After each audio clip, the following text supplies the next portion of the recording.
Welcome. I've entitled this, Who Am I?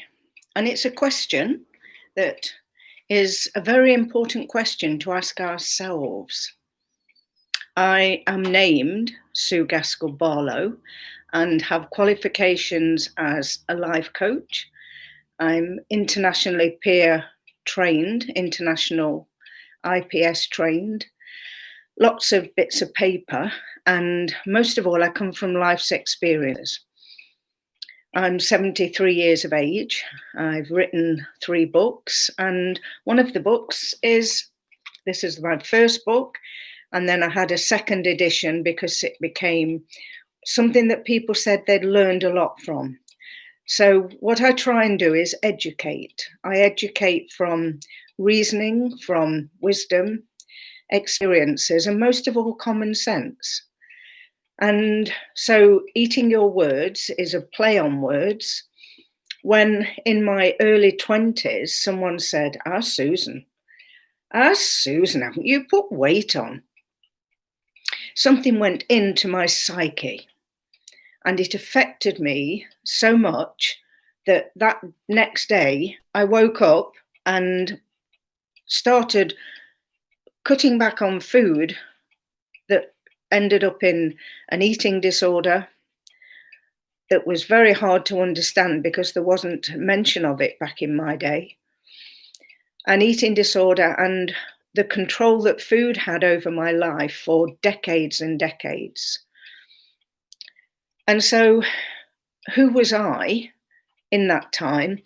I was someone who was controlled by a simple statement made by someone who I loved dearly, a sister, who was just surprised when I'd just had a baby. I didn't see her very often. I'm one of 11 children.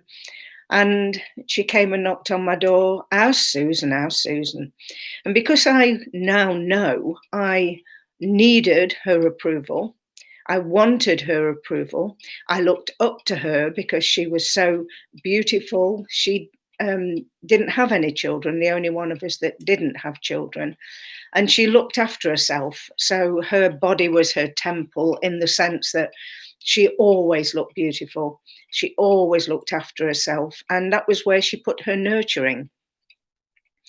So that same evening, I had a party, one of these Tupperware parties, Pippity parties, underwear parties. And I was the subject of everybody's butt of the jokes that my sister made. And unbeknown to her or to me, that was to rule my life for the next 30 odd years.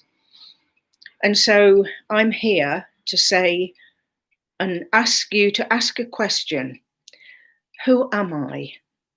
So you look inside and you realize that when you ask, who am I? Who's in here? A lovely saying from a great speaker called Michael Singer. Then you realize that you're observing the voice in your head. And then you watch that there's a chatterbox going 24/7 in this conditioned mind, this illusion, this drama that I always thought that was who I was. So once I realized that who I am, who you are, is something infinitely bigger than that.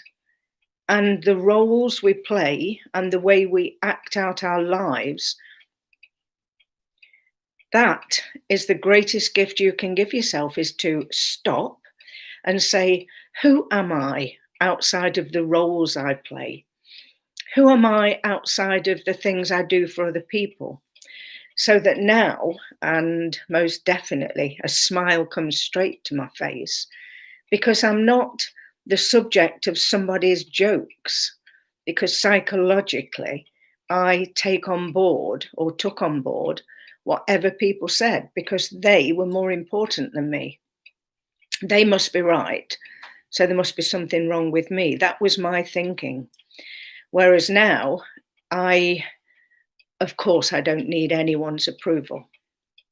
I might want people who I love, who know me, to approve of what I do. And it's okay if they don't. We don't have to fall out about it. We can understand that we're all wired very, very differently. So it's with great joy I come to my YouTube channel, and I've actually written my website there so that if you want to go and maybe think about purchasing the book's about my journey with my eating. And I was a Slimming Group reader, so it's humorous, it's realistic, it's painful. And there are hints and tips at the back of the book that could actually help. That's what people have told me over the years, that can help you if you have a struggle with food. So this is the analogy of the food struggle, a real story. And you can relate, who am I, to anything in your life. So if you've become a slave, as I became a slave to food, it controlled me. And I had to learn how to look at why I did what I did and be brutally honest and allow myself to be vulnerable when I ask these very deep questions. Who am I? What am I here to do? What can I learn from this? And very, very quickly, you realize that no matter what's happening in the world, that outside reality, which we live in, planet Earth, then within ourselves is another reality. And it's this story we're having with ourselves all of the time. And it's exhausting, especially if every time you have a discussion, a fallout, or you try to protect yourself, which is what our ego does. We've got all these little protectors ready to attack, retreat, or to freeze if we feel that our very identity is being invaded. And that's called survival mode. So there's something better than survival mode, victor over victim. There's something called finding your authentic true self from a place of love, where wisdom arises and you can live your life in the moment and know who you are. So you're not a product of your childhood. It's not anybody else's fault or yours. There's no blame in the world I now live in. There's just something to understand, a new language without fear, blame, shame, control, punishment, and power. And it's all about fear. So there's a way to live authentically from a place of love in your heart and your soul, from a place where everything changes and you can learn to be assertive, not aggressive. You can learn to say no and learn that it's okay to say no. You can find out all about your feelings, and there's a huge amount inside that we don't even connect to, and use them appropriately. Not to blame somebody, not to get angry at somebody. Notice the tone I'm putting, to own how you feel. And if you have a feeling of anger, accept it, let it go. And then if you feel angry or passionate enough about something, that's when you decide to say how you're feeling in the hope of the other person hearing what you're saying so that you can actually ask for your needs to be met. And we all have needs, we all have desires, we all have a desire to be acknowledged, appreciated. We all know what love is, and we seek that from other people. And then eventually you get to a point, sometimes a crossroads, sometimes a breakdown, sometimes a physical illness that breaks you from all the things you've been doing. In other words, the roles you've been playing, to find a secure place where you're accepted. Once you begin to look inside for the answers to who am I? Why do I do what I do? Does that benefit me?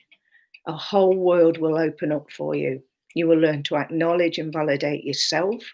So therefore, you do not need that from other people. You learn to own your vulnerability instead of thinking that there's something wrong with you. And you can learn to be the best version of yourself you possibly can be by choosing to follow your intuition and let that be your guide, and a voice in here that is there for your good, and not the voice from your programming, your fear-based conditioning, which is always wanting to rob you of something called peace of mind. So that was the title. Who am I? Simple question. See, the tone changes everything.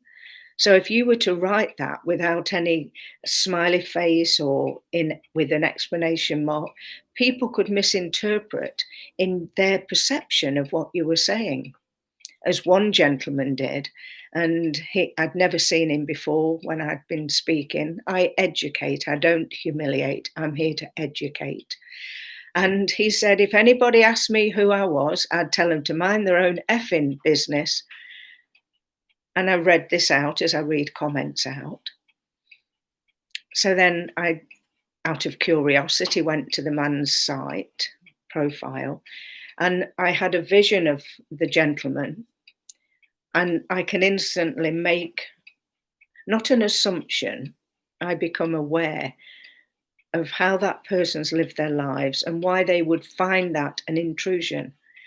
So, of course, I didn't block him. What did I do? I just said, that's okay, send in lots of loving energy. Never heard another word.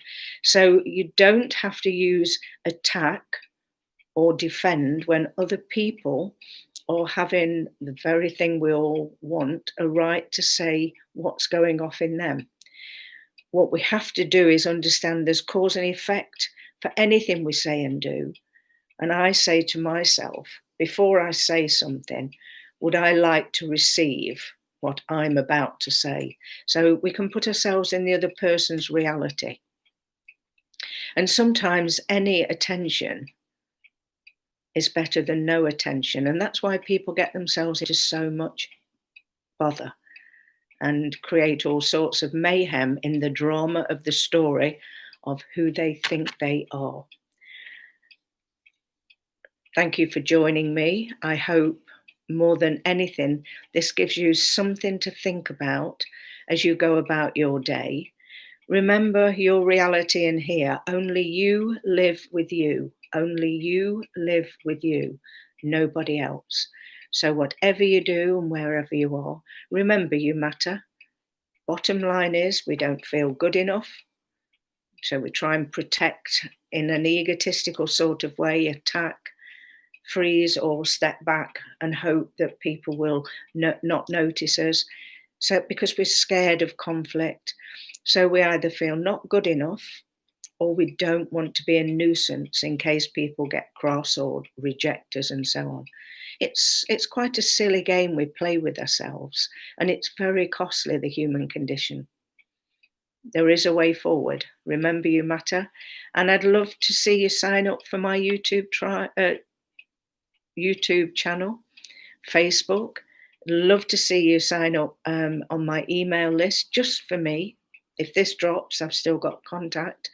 And go visit the shop and see if there's anything that you might want to purchase. This is on ebook form and it's in paperback.